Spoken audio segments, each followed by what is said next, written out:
a check, you can put cash in. Some people even put gambling chips in the offering plate. I'm not kidding. Because it's really giving not only to his church, it's giving to the Lord. So Dr. Lynn, would you scripture on your heart, whatever's in your heart, because you're my mentor. Do whatever you want. The Lord shared with me the word stewardship. You know, Paul the Apostle thought very highly of stewardship of his calling and ministry. Let's pray. Let's believe, God, that our vision will even expand and extend and do more effectively than ever before. Father, in Jesus' name, I thank you for the privilege of being part of this great work right here at ICLV. And the buckets are going to go around the aisles. Go ahead and give as the Lord leads your heart.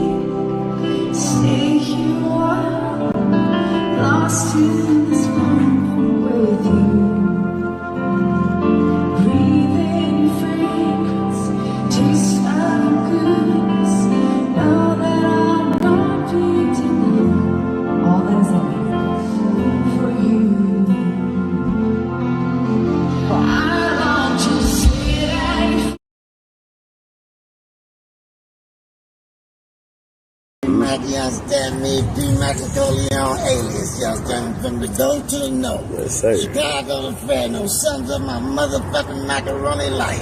Hey, man, can I ask you a question? Yes, sir. Yes, sir. How long you been in the game is that you claim to family? Oh, 78, I had my first home. I was 18. Yeah. I went over, Chicago Ricky took me over down Magic Juan's house for the first time his birthday party.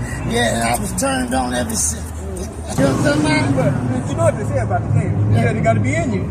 It can't be on. Can't be on. You know what I'm saying? This is Vinny back. I got a live exclusive players. I told you I'm going to bring something fresh.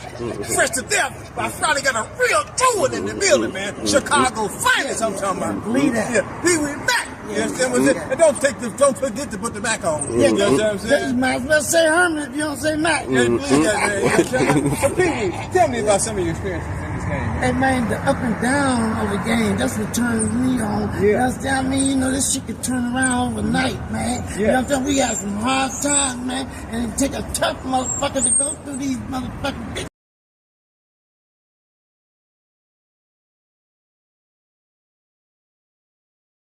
Belief about I'm on the phone. You on the phone? Yeah. You looking at my baby? No, I ain't looking at him. No, I'm good. You sure? Yeah, I'm good. All right, man. Next time we come outside, don't be staring and shit like that. I don't like that. I wasn't looking at him. Look at my baby mama. Don't be looking at my baby mama. That's right. Belief about I'm on the phone. You on the phone? Yeah. You looking at my baby? No, I ain't looking at him. No, I'm good. You sure? Yeah, I'm good. All right, man. Next time we come outside, don't be staring and shit like that. I don't like that. I wasn't looking at him. Don't be staring this shit. I don't like that shit. No, man. I'm never staring at your woman, man. I never stare at your woman. I wasn't even meant to go live tonight, man. Wasn't meant for that Gary Russell video to come up for real. Night of mistakes. But yeah, I don't even about to go live, man. I might not stay on for an hour on this one. So apparently Vergil Ortiz and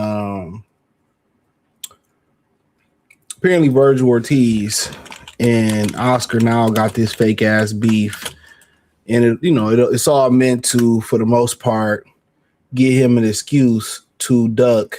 Jerron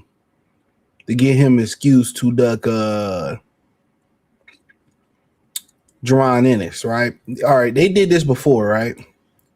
They did this when Canelo was mandated to fight Sergey Derevchenko. Okay. When they had created this fake beef so Canelo didn't look like he was ducking.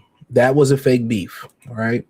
This isn't any different. They're trying to have Vergil Ortiz save face. Now, you always notice the energy is different when Shakur talking about he don't want to fight Keyshawn Davis. The energy is different when it's Crawford or it's Deontay Wilder. You notice they sit there and you sit there and, even when it comes to Black American, when it comes to Joshua, everybody took Joshua's side over Deontay Wilder. it doesn't really matter. When it comes to the Black American fighter, Canelo was able to duck Charlos for years at 54.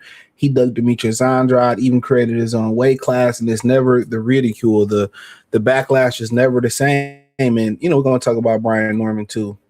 Apparently getting rid of his daddy, but the backlash is never the same. And mainly where you need that backlash to come from, mainly you need that to come from black media. Black media can't be on code. That's the big problem. Black media don't stay on code. You got too many bootlickers. You got too many niggas chasing views. We can't be on code.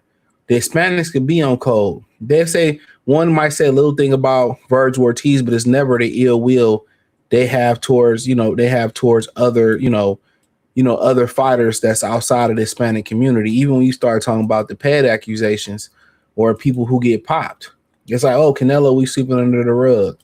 The whole Eddie Renato Ryan, it's not a big deal. People say, well, Ryan still not beat up Devin. No, he didn't. What are you talking about? Even they sit here and they count the cheats as wins because the wins are scarce. You feel what I'm saying? The wins are scarce. And even when you look at this situation with Vergil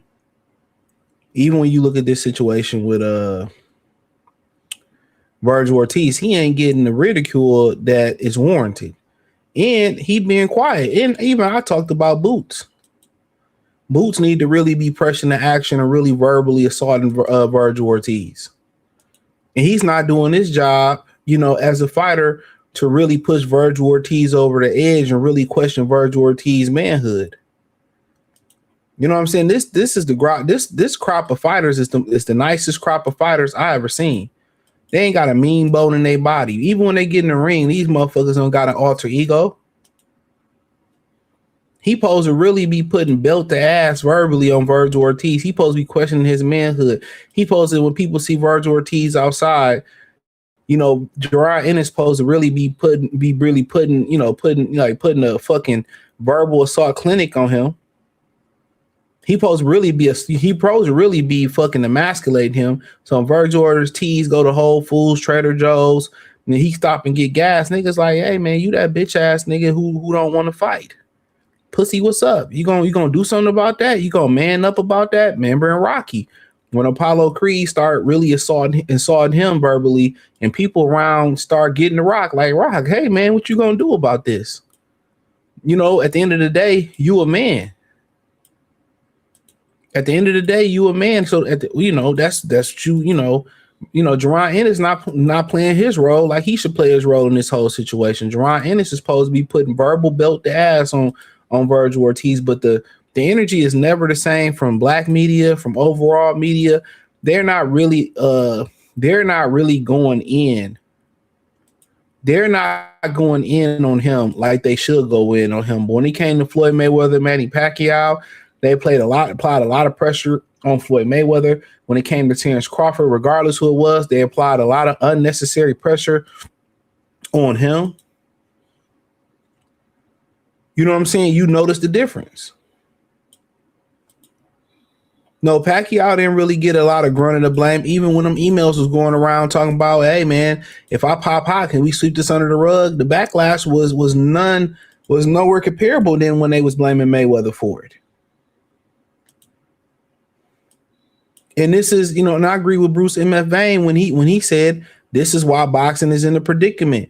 They protect these Hispanics, and everybody think they deserve the same protection. If you notice, the black fighters scared to speak on the Hispanic fighters.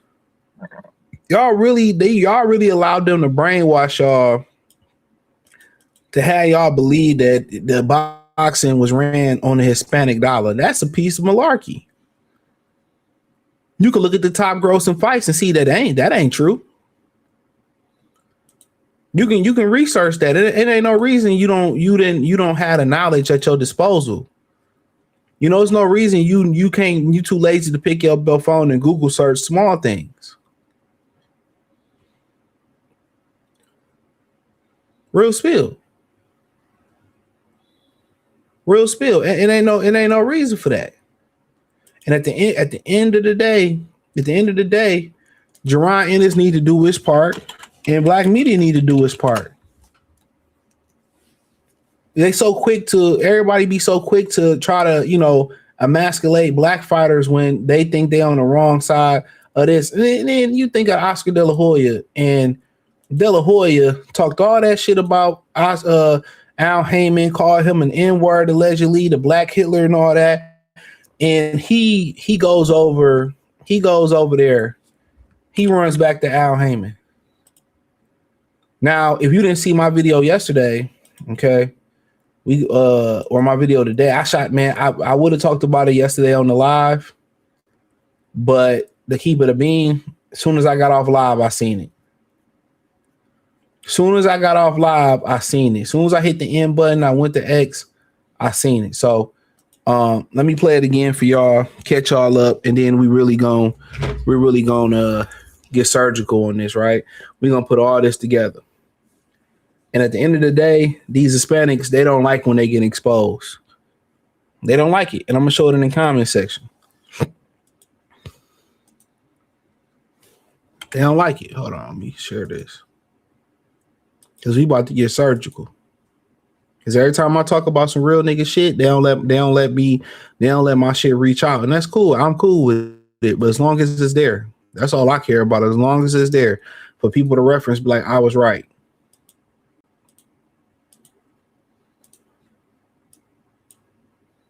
Is still unable to work out the final numbers with the Vergil Ortiz side. I feel, and this is my conjecture, I don't know this for sure, but I've been around the block a few times. If Oscar is trying to change the structure of the deal with Matchroom to get a larger percentage for their side, he wants to probably use some of that money that would be extra for them to go towards making Vergil's side whole how they feel like they need to be made whole, so he doesn't have to reach into his own pocket. He'd rather reach into Eddie Hearn's pocket to pay Vergil the extra than into his own pocket. So there's a lot of problems with that. And a lot of people are pissed off about it. They have promised this fight to a lot of people. The Zone is putting extreme pressure on everybody involved to get this fight done. Now, I don't know this for a fact. There's been a lot of conjecture that, and this is not, I'm not saying anything out of turn here. Take a look at the DAZN schedule. They got Matchroom fights scheduled over the next few months. They got Frank Warren and Queensberry fight scheduled over the next few months. They've got Turkey, his Ring Magazine events scheduled. Golden Boy has a card coming up on Friday night, the rematch between Alexis Rocha and Raul Curio. They have nothing else on the schedule. My understanding is that Golden Boy, their contract is up and has not yet been formally renewed. And part of the pressure to get the renewal is to deliver this particular fight. Interesting. Now, why they would go to the mat over this one particular bout, which is a great fight, I can't necessarily answer that.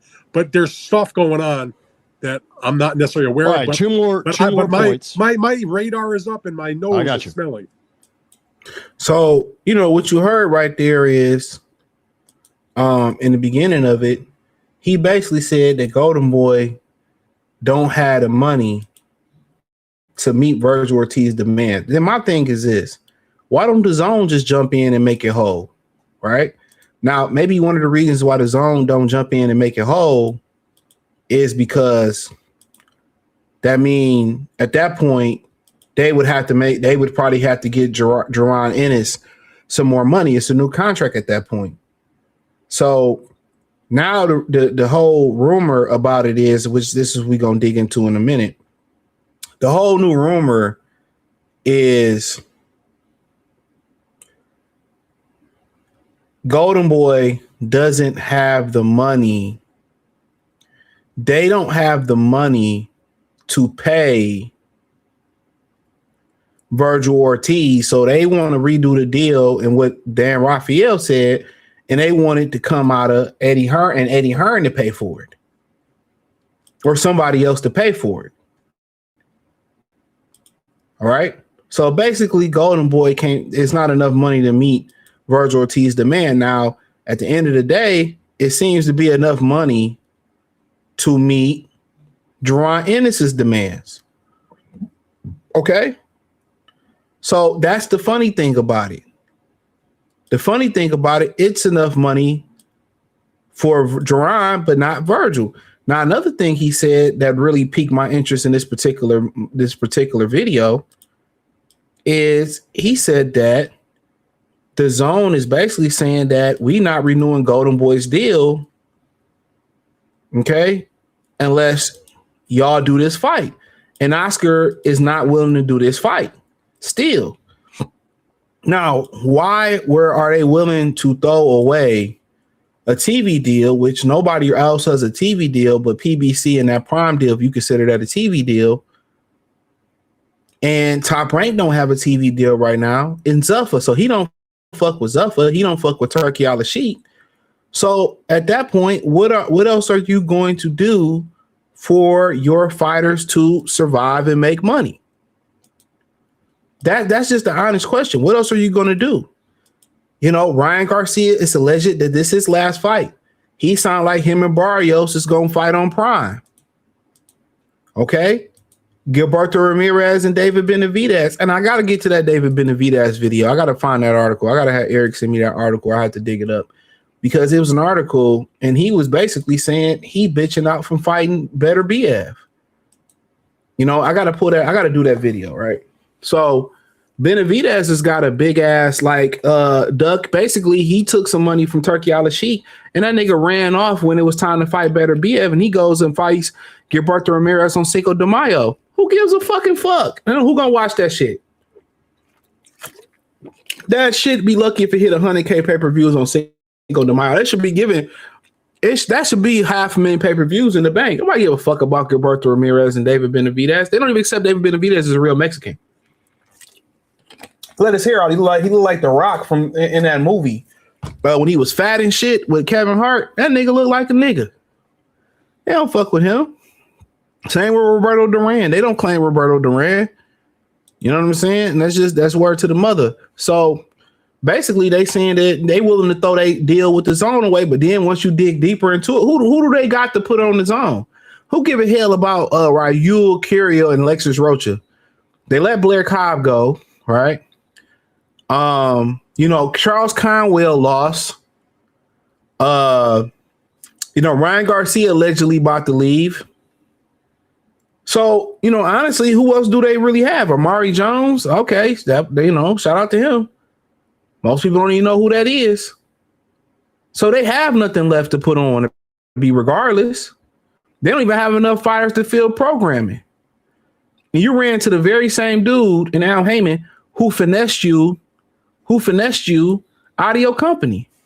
The same motherfucker you was calling N-word is still unable to. Black Hitler. Now you run over there because you know them niggas both backdoor you. Both of them niggas on the spectrum. If y'all didn't know, that's probably why they fell out. Your asshole too loser. I don't. Come on, man. Come on, man. Both of them niggas on the spectrum. Let's keep it a bean. Both of them niggas backdoor you. I don't know who pitching and who catching. Them niggas, they might be those tiny twins. These niggas pitching and catching. I'm tired of pitching now. I would have put my fishing nets on and I want to catch. Yeah, them niggas probably, you want that thug in love? Come on, man. Both them niggas zesty as hell. Nigga made up by going to sit on a nigga's lap that helped take your company from you. All right. So, you know, you go down in the comment section and this is how mad they get. Dan is a fatto who is offended easily and has a biased agenda. What biased agenda? He provided facts to back up his statement. Golden Boy don't have nothing past a Friday night fight. Come on now. And they think Ryan and Barrios, which is about a month out, is going to be a big fight. Like, bro, they about to lose more. Modelo Hoya and Golden Boy is broke. That's a fact. Golden Boy is broke. Fuck, they gonna put on Kid Austin and Joseph Diaz? Like, get out of here, bro. Shout out to Coach Malik. I see you. And salute. Golden Boy is broke. I'm telling you that shit right now. And then, you know, you go over here. You know, let's change tabs. And I know the game that they running, bro. I'm not no rookie. I'm a bankhead, nigga. I take your cookies. Hold on. I ain't new to this, bro. This whole play they running, they fooling y'all with this fake. They fooling y'all. They fooling y'all with this fake ass beef, but they ain't fooling me. They don't want the fight. Just always go back to when they pressured, just like they was when they got in that ring. Oh, and they start talking, speaking down, and we need big money. They don't want the fight. Now Vergil Ortiz, manager, is at war with Oscar. It's all play. Rick says him and Vergil are not done negotiating because they were never involved in negotiations. Okay, now he's saying they never was involved in negotiations, but he was sitting here acting like he was involved in negotiations. It's our contractually right to try to make a deal. So y'all get this good cop, bad cop routine that they playing. You smell what they cooking. Basically, let's act like we beefing over here. We can't get it together so we can save face for Vergil Ortiz. Vergil Ortiz ain't spoke out. He ain't said nothing. He ain't spoke up for himself. What happened when, Terrence Crawford couldn't get a deal done with Errol Spence? He called Errol Spence directly and they made the fight. To be honest with you, part of me don't believe both of these guys want to fight to begin with. Real talk. Greg Hackett doing more talking on Boost. All the shit Greg Hackett saying, Boost supposed to be talking 20 times more than that. Boost supposed to be really applying pressure. And all of a sudden, Vergil Ortiz is quiet, and his daddy told you already, we ain't doing that. Like I said, what do the zone got the game from Matchroom and Golden Boy and Queens? Nothing. I wouldn't have a deal with none of them. It'll be on a fight by fight basis. That's what it'll be on. If I'm the zone, all the money I got right now, when it ain't no TV, look here. We want to make this fight. We give you this much money to get in the ring. You can take it or leave it. The zone can just be a common battleground. That's all it can be. That's all it has to be. We have money for this fight. We're willing to do this. Take it or leave it. Where else they gonna go? Facebook watch? They don't. Turkey can also say, hey, take it or leave it. Because guess what? Turkey, I think he owned 13% of the zone if they cleared it. So he with the zone and he was up for boxing. So if you don't fuck with Turkey, Prime Video, they don't have enough money to put nothing up. Top Rank don't have a TV deal. So guess what? The zone can literally corner the market. If you get in or you go put your own fights on. Simple as that. In the last network, of the original networks of the last 5 years that's invested in boxing, y'all willing to fuck over the last TV network in the zone that was with the original ones, HBO, Showtime, NBC, y'all willing to fuck the zone over, right? To protect Vergil Ortiz and not to make a fight. And just say goodbye to boxing. Because Dana White and Dana, let's just say the zone go away. It's just Dana White. So they'd rather say the last network of the original networks before, Paramount Plus got in there, which is kind of the same, but let's just throw that deal. The last network that's willing to still invest in boxing, y'all willing to fuck them over and throw away boxing altogether. Come on, man. Come on. Y'all willing to say, fuck them. Okay, cool. Y'all done fumbled on NBC. Y'all done fumbled NBC Sports. The NBC even putting on darts now. Y'all done fucked over HBO, fucked over Showtime, still Paramount. You know what I'm saying? ABC, Fox, Spike, BET even put on the Andre Ward fight. Y'all done messed over every network that invested into boxing. Y'all fucked over Amazon Prime. They didn't even want to do that deal. The lady that actually did the deal, allegedly she did the deal without authorization and she got fired for even doing that deal. PBC shouldn't even have a Prime deal. That deal was put through illegally. You can look the article up and I did videos on it. So that shouldn't even be. So as soon as that deal is up with, y'all willing to throw away the last network that's willing to invest into American boxing. Come on, man. Come on. And then they turn around and put T.O. and Shakur on pay-per-view. Yeah, pack this shit up. Pack it up. Pack it up. But I don't think neither one of these guys want to fight. Jerron Ennis ain't talking loud enough. And Vergil Ortiz is quiet, man. This nigga on OnlyFans, OnlyFans begging for $1. You notice this nigga join OnlyFans and all of a sudden he don't think he got to fight no more. Black Jericho, salute. They both never wanted this. They fine working around each other. Exactly. I'm telling you, dude, I know how to read this shit, man. Because if you really want something, you're going to be vocal about it.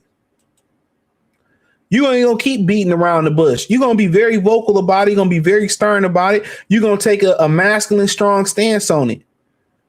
And Boots got everybody. Daddy ain't speaking about this shit no more. Only nigga speaking about it is Greg Hackett and a few of the coaches. He supposed to be pressing every day. He should be making a new video or doing a new interview about this dude. And this nigga, he did that interview with Max Kellerman. He had like he didn't even want to do the interview, bro. Man, boxing is dead, bro.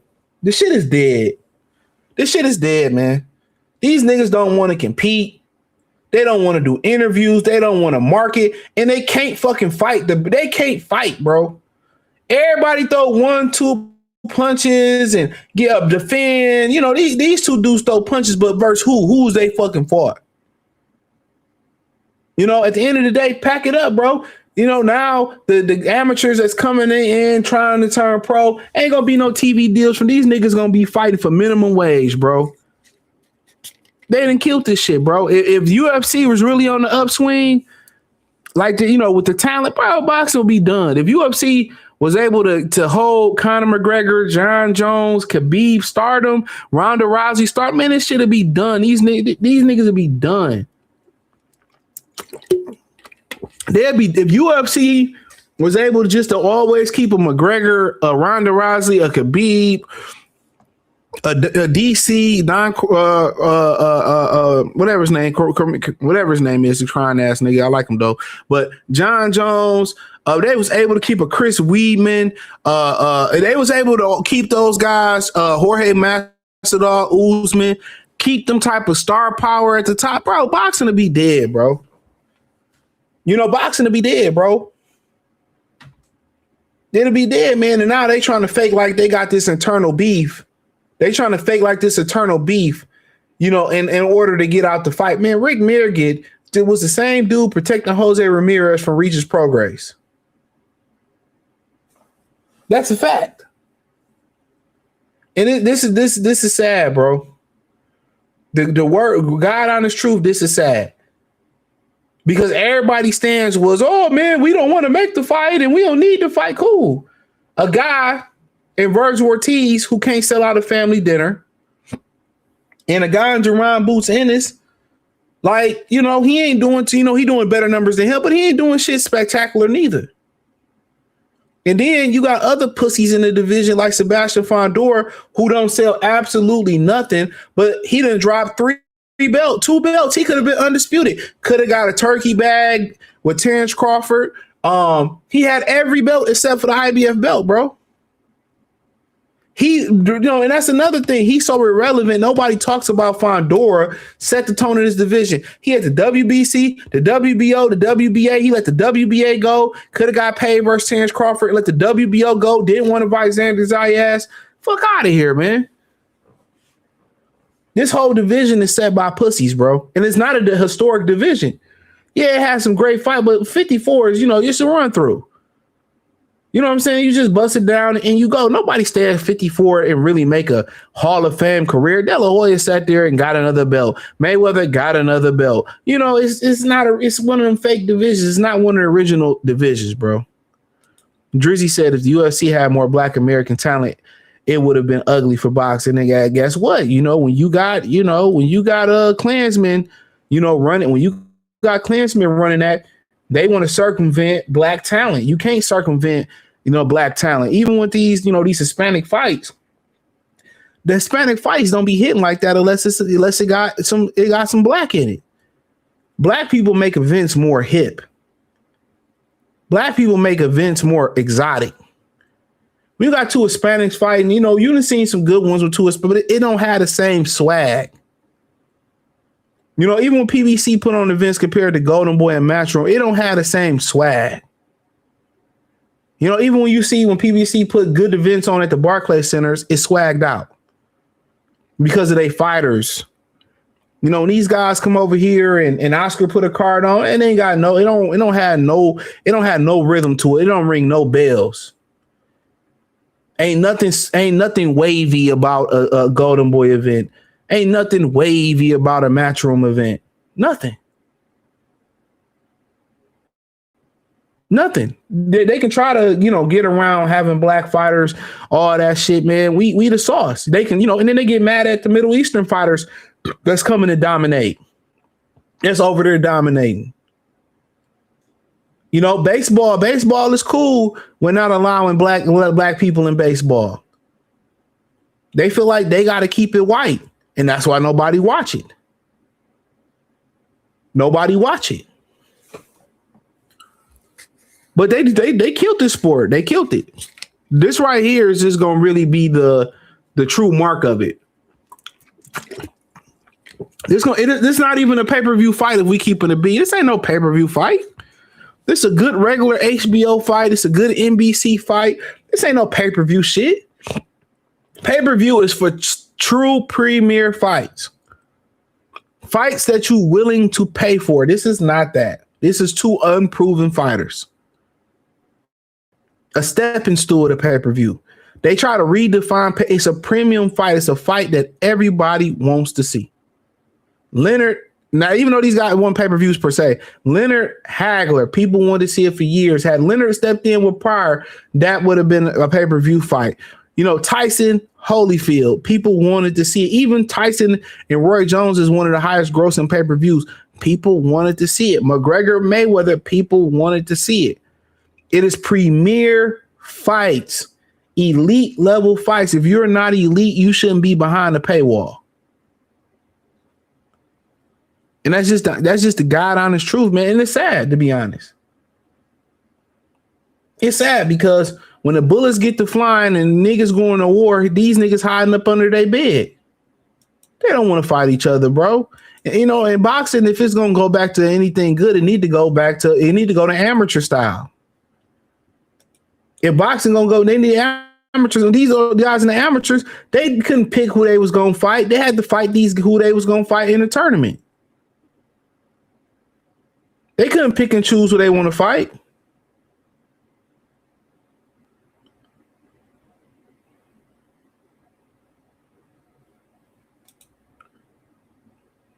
Come on.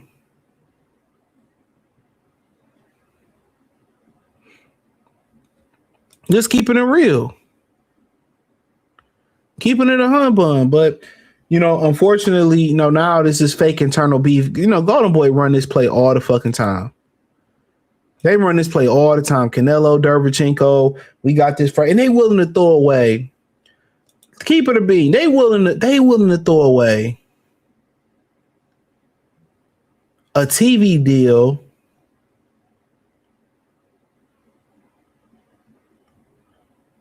They willing to throw away a TV deal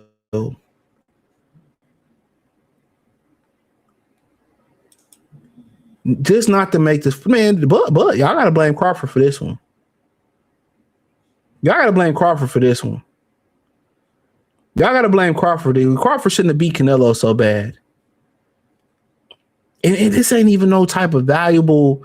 This ain't even a valuable fighter to be ducking, bro. Think about that for a minute. This ain't even no type of fighter to be protecting like that. This nigga don't sell nothing, bro. Vergil Ortiz don't. Neither one of these dudes sell nothing, bro. Nothing. But it says per se. Let me read it. We are not moving on. We never even participate in negotiations in our contractual right, but we will now. The zone try at least talking to the people that have the contractual right and authority to make a deal. That's usually how it works and how it gets done. We are here to discuss, and I'm easy to reach. Okay, you got De La Hoya saying that you can't be negotiating a deal. You saying you contractually negotiate a deal. Who has the zone been talking to then? Who has the zone been talking to? All of a sudden, now they just discussing with Oscar. Who? I mean, this is a joke, man. They told you in the beginning they didn't want to make the fight. And they're telling you right now, again, they don't want to make the fight. That's it. That's it. When they told you in the beginning, you know what I'm saying? They don't want to make the fight. They don't want to make the fight. You know, I can't believe you're willing to throw a TV deal away. You're willing to go sit in Al Heyman's lap, a motherfucker who finessed you out your whole company. Easy, what's good? He said they trying to keep that O like Floyd. I don't get why. Why do you keep a O and you seen as a pussy? You know what I'm saying? Floyd Mayweather ain't nowhere near the greatest fighter in the world ever. All greatest fighters got losses. Larry Holmes, Muhammad Ali, Jack Johnson, Joe Louis. You know what I'm saying? You could just keep going on and on. Evander Holyfield, Mike Tyson, Roy Jones. Everybody done lost. That don't define you, bro. When Roy Jones lost to Montel Griffin, that made, even though it's disqualification, that made Roy Jones even better when he came back and just destroyed Montel Griffin. Why Muhammad Ali name stay in rotation? Because of Thriller in Manila. Shit like that. Without that loss, dude, is George Foreman, bro? Without that loss to Muhammad Ali, does he have a character that he had? Rest in power to him. Does he come back and make history the way he make history? Maybe not, bro. You being scared to take a loss as a man just makes you like feminine. Losses come with being a man. I just don't understand it. We lose every day. We lose every fucking day. This is a joke, bro. The protection of Hispanics. I agree with Bruce M.F. Vane. The protection of Hispanics and the immunity that Hispanics have in boxing has destroyed boxing. It has destroyed boxing. They protect them.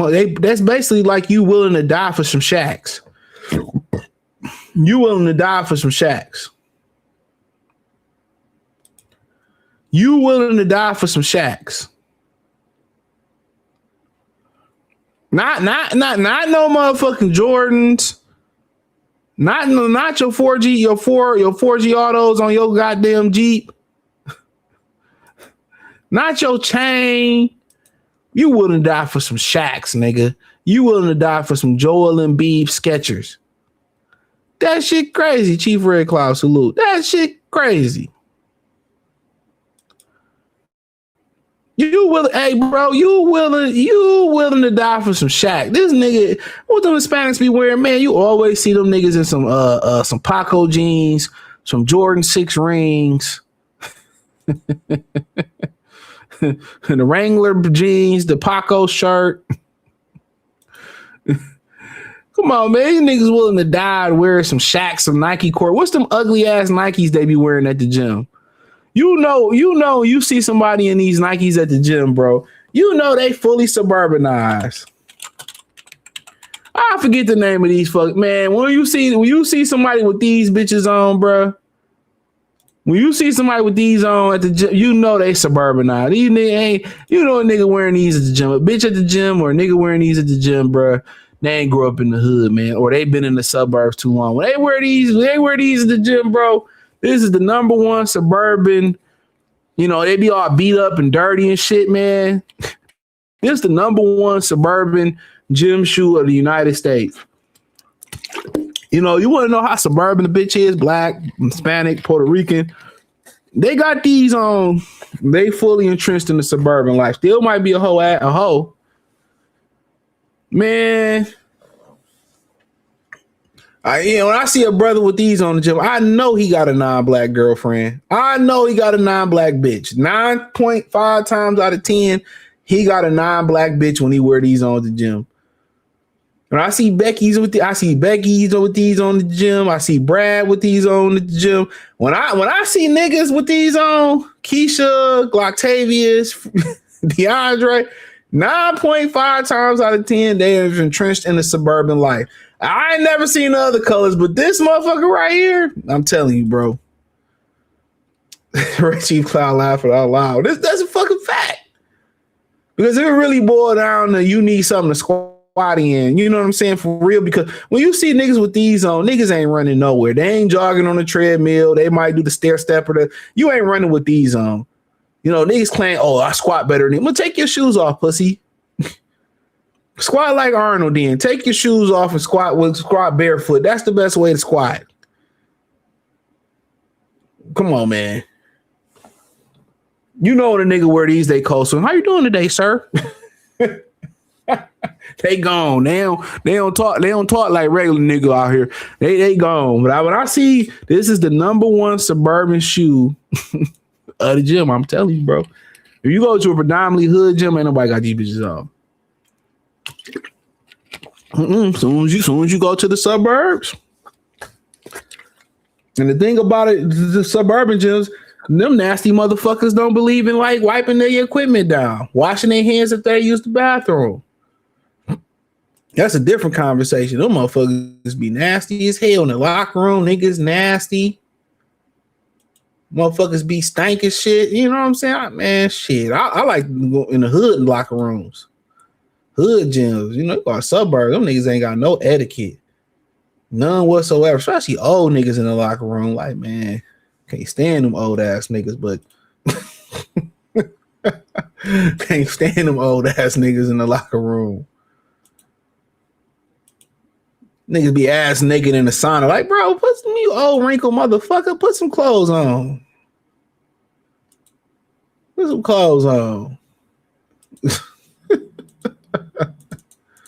Motherfucking clothes on. My biggest pet peeve, and I said it before and I said it again. My biggest pet peeve is when I see a bitch not wipe her machine down or not wipe her her machine or her equipment down. I know you a nasty hoe. I know you a nasty hoe. I know you a nasty hoe. When I see women not wiping their shit down for real before or after you a nasty hoe. I know it. I know that coochie stank. That's a sinful coochie, man. What's wrong with them? I don't know what be wrong with them, bro. I watch niggas, man. Like, nigga, wash your hands. Don't be in that damn sun. Like, oh, man, niggas wild. And then you be in the sauna and shit. And you know how they got the upper and the bottom. And then niggas be wanting to sit in between niggas. Man, I been kick one of them hoes, man. Fuck out of here. Nigga, stand up, bitch. Or wait, man. Them niggas is wild, bro. We need to talk about gym etiquette. I'm not about to sit at the bottom of no sweating ass nigga, man. I stand up and wait, bro. These niggas be sitting between niggas' legs with they got towels on and all that shit. Man, get out of here, man. They be talking about like black man and homosexuality, boy. They better check that. They better check Brad and the rest of the Indians and the rest of them niggas, man. Them niggas be on some wild nigga shit, man. Tell me if I'm lying. Really check them, man. Check them, man. You know, go in the bathroom, not wash their hands. Niggas don't wash their. That's why I don't get in public pools and shit or saunas and shit. I go rent a sauna room. You know, they don't be washing their ass, dog. Niggas be stank. They go take a bath. It'd be like a shower at the gym. It'd be 2 seconds. Niggas still look dirty. And I be looking like, bro. These niggas, they don't wash their hands, bro. They do not wash their hands, man. Brad do not wash them fucking hands. But yeah, they got them shoes on. I guarantee you, man. Was that song about Monica, that 213 remix with Snoop Dogg, So Far Gone? I'll be telling you, dog. I don't play that hygiene shit, bro. You can't be around me and be no stanky ass nigga, man. Absolutely not. Hell no. But hold on. Let's close it out. So apparently, you know, these niggas ate this shit up. But about exploring other options as far as training is concerned? Yes, I will say my father is no longer my head trainer at the moment. But I have been looking at other options at the moment. So I know some things had to get shooken up a little bit, just had to move different ways. So that was Brian Norman Jr. saying that his father's no longer the trainer. So give me a minute, and I'm about to close it out and cook on that. So, you know, y'all listen to Trump, folks. I don't know if they have a picture of what's going on. That's the text to give. You can write a check. You can put cash in. Some people even put gambling chips in the offering plate. I'm not kidding. Because it's really giving not only to his church, it's giving to the Lord. So Dr. Lynn, would you a scripture on your heart, whatever's in your heart, because you're my mentor. Do whatever you want. The Lord shared with me the word stewardship. You know, Paul the Apostle thought very highly of stewardship of his calling and ministry. Let's pray. Let's believe God that our vision will even expand and extend and do more effectively than ever before. Father, in Jesus' name, I thank you for the privilege of being part of this great work right here at ICLV. And the buckets are going to go around the aisles. Go ahead and give as the Lord leads your heart.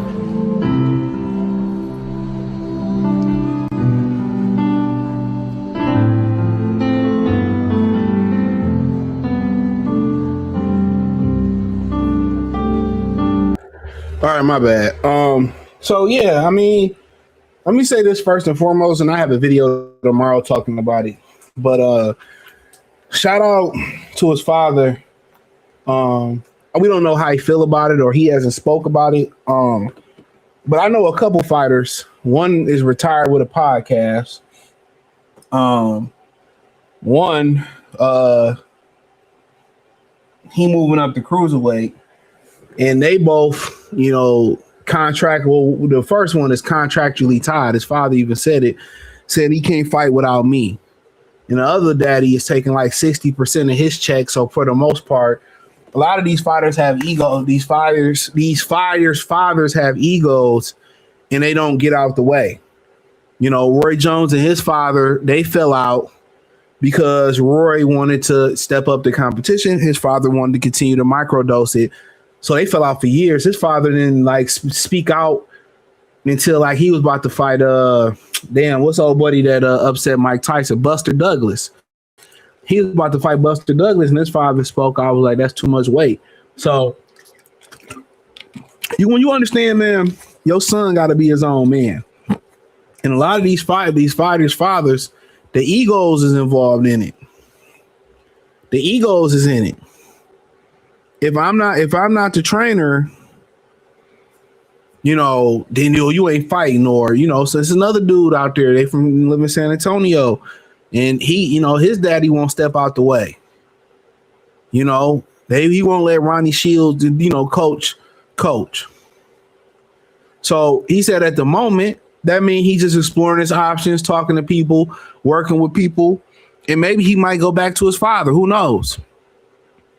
But he's exploring the options.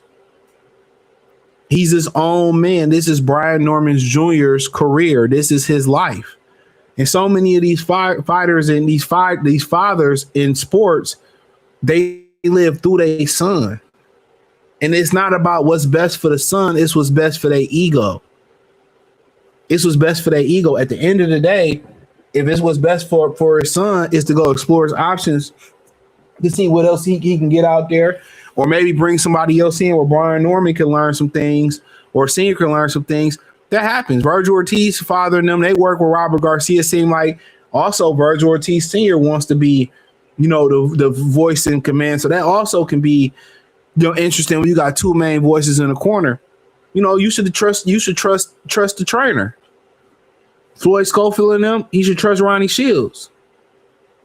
You know, Vergil Ortiz Sr., he should trust, you know, Robert Garcia. A lot of these daddies just want to be in a way. They ain't got no other way to make money. They want to feel involved. At the end of the day, you know, I like what Tim Bradley daddy did. He was a part of the camp, but he let the coaches coach. He was just there to make sure everything was go right. Be the manager. Be the manager. You know, and I think his father should definitely kind of, you know, oversee the decisions that he's making about who he's making as with a coach. He should just play the managerial role. He got his son to a world title. That's a fact. Joe Kazaki got his son to be one of the greatest fighters of all time, in my opinion, especially out the UK. He's a Hall of Famer. You know, Joe Kazaki, daddy, go down as one of the greatest trainers, in my opinion. He was a jazz musician. He learned to box. He learned boxing through a book and was able to comprehend that and apply that to his son, and made his son one of the top fighters of his generation, regardless how you feel about him. So how many of y'all can lead y'all sons to the NBA? You know, people talk shit about LeVar. He got 2 sons in the NBA. You know what I'm saying? You don't think Kobe Bryant father, you know, before they fell out, didn't you know, play a role. He didn't play a role in Kobe getting to where Kobe got. Gilbert Arenas, I like what he said about his son. He said, yeah, I don't care. My son can go train with everybody. He said, but at the end of the day, I'm going to put the finishing touches because I know what it's like to get to the NBA. It wasn't like, oh, it's my way or the highway. No, go learn from everybody else. Get a mixture. I'm going to put the finishing touches to get you to the next level. You got to do what's best for the son. And if you like Tim Tszyu and his daddy was like, all right, you getting your ass beat. Let me step in a little bit now. Let me oversee this. So hopefully him and his father's relationship remains intact. It's hard for a man to swallow that ego and say that another man can get your son somewhere that you couldn't. It's your son. It's your son. You got your son this far. You know, if you was able to get your son graduating through high school and not in jail and being a productive citizen of the world, what better thing to say than that? I provided for my son. I protected my son. I raised a really well articulate son. What more can you say about that? I got my son back. I love my son. My son loved me. What better word than that? What better thing than that? Everything else is just millions, world champion. That's icing on the cake. Me and my son can hang out without arguing. We was able to work together and still maintain a relationship. We got a business, a family business.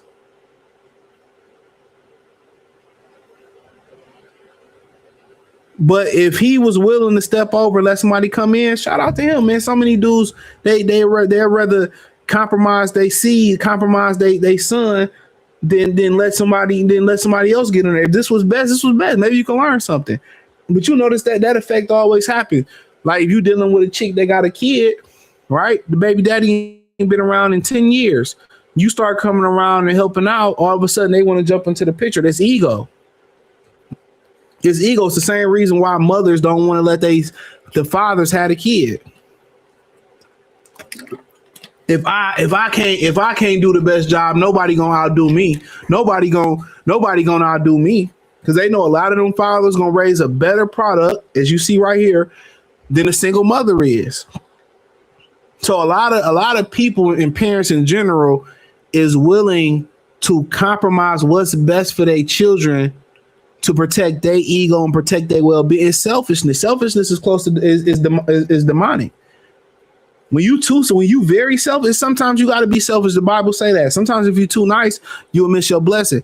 But when you super duper selfish like that, you want what's best for the people that's around. You want what's best for your wife. You want what's best for your daughter. You want what's best for your son.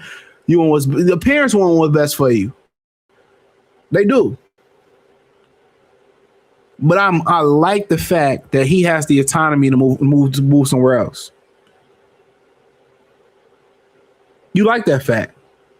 So, you know, who I think is a good trainer for him, I think John David Jackson's a great guy for him. They train down in Florida. He from Georgia. I think Ronnie might be a good coach for him. You know, Mike Tyson, maybe he can get Mike to train him. You know, I know Mike a busy man. I think Mike would be good for him. Teddy Atlas would be good for him. Really harness that power and that speed and that athleticism. You know what I'm saying? I think, like I said, I think Ronnie would be good for him.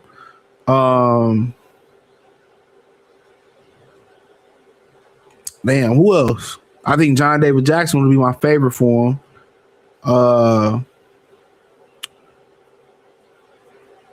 You know, like I said, Teddy. I think he do well with Teddy. Very well with Teddy. I think that would be good. Buddy McGurf is always a good one.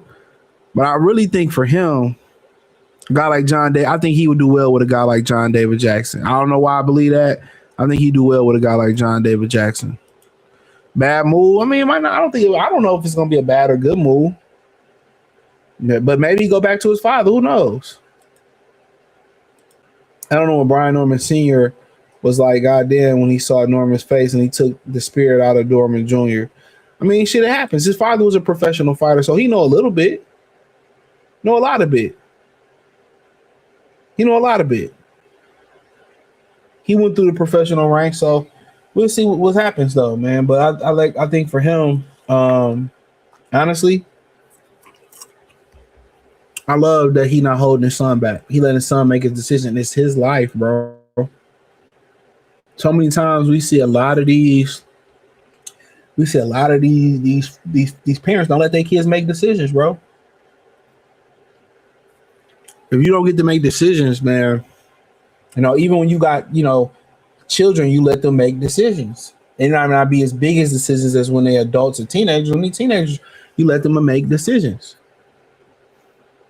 If you don't let your kids start making decisions and see what the consequences, or the rewards of the decisions that they make, then how they gonna know how to make decisions when they get older and be responsible? You have to give them the autonomy to do things. You can't, force them and you think what's best. Even if you know what's best, and not allowing them to make that decision hampers them in life. You have to make bad decisions. You have to, fuck up. You have to make decisions and be the right decisions and know how I feel. You can't hold children's hands through the whole process, bro. Trust me. At some point, with some of your kids, okay, you can catch the bus home, or you can find your way home after school or after the party.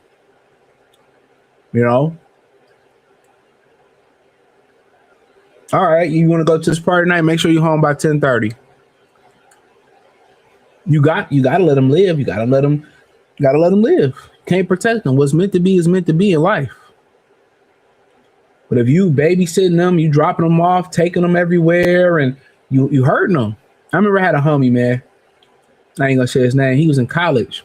He was scared. His parents told him not to leave campus and shit. Like, don't leave campus. And he was, I think he was raised by his mother and his grandmother. He was like real coddled and shit. I'm like, nigga, man, come on, man. We about to go leave campus and go to Walmart and shit. So I started having him step out of his shell a little bit, man. And we still talk every now and again. I'm like, yeah, man, you gotta be a man. You gotta be a man. They can't hold your hand through this process, bro. At some point, you gotta get off the porch. At some point, you gotta learn how to take the city bus. At some point, you gotta learn to walk to the store and get chased by some dogs, or nigga might press you. You gotta learn how to handle yourself, especially for young boys. You gotta throw young boys in the streets, bro. That's how you learn to socialize. Throw that tablet. You got good outside to make friends. You gotta make decisions, bro. That's how you learn to survive, by going to the jungle. You can read about being in the jungle all day, but to really learn how to survive in the jungle is really getting in the jungle. So many people, these men, even these males out here, they coddle their sons, man. And when it's time to really suit up and boot up and really get out there and be a man, they don't know how to be a man. Come to change a tire, always got to call AAA. When it comes to that, I got to call my mom, I got to call my dad. Sometimes you got to get yourself out of bad situations. Everybody gonna be there to help you out. And as a man, you got to figure out how to get yourself out of those situations. So, for the most part, hopefully you make a great decision. Hopefully the process is a meticulous one, and he do his best for him, and we'll see what happens. Pretty sure Turkey promised him something on the back end. Pretty sure. He said he should have played it cool and reassessed.